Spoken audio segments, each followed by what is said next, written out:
Hey, good afternoon, everybody. It's February 26, 2023.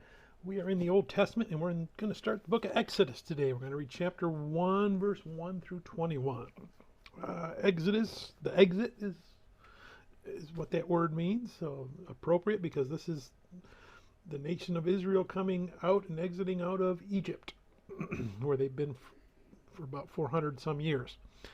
We attribute this book to Moses, just like we did the first book, Genesis, and the next three that we're going to read.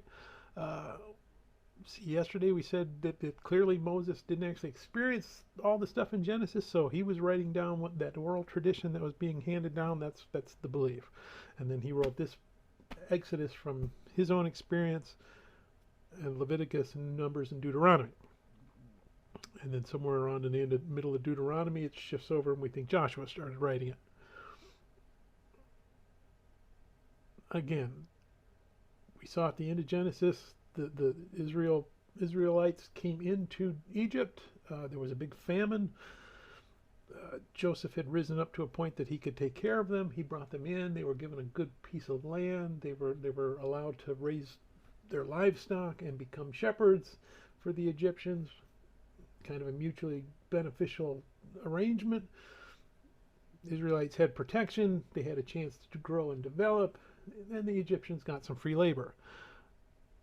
But God wants them to learn some things. Wants the Israelites to learn some things, and He wants all the nations around to learn some things.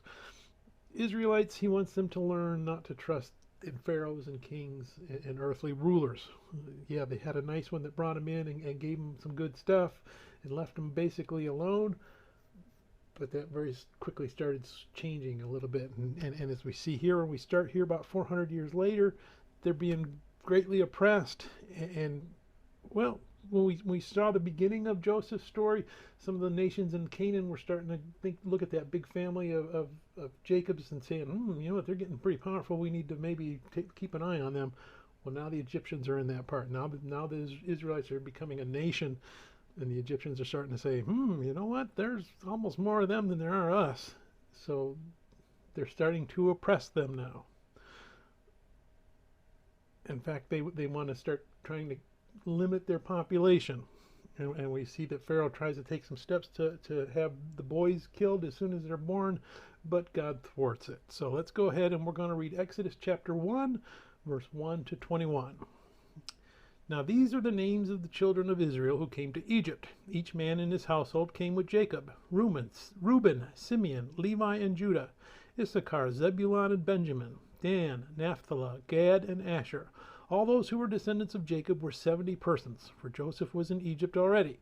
And Joseph died, and all his brothers, and all that generation. But the children of Israel were fruitful and increased abundantly, multiplied, and grew exceedingly mighty, and the land was filled with them.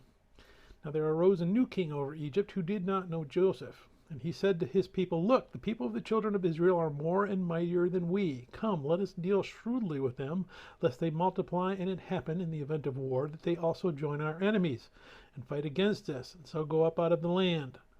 Therefore they set taskmasters over them to afflict them with their burdens. And they built for Pharaoh supply cities, Pithom and Ramses. But the more they afflicted them, the more they multiplied and grew.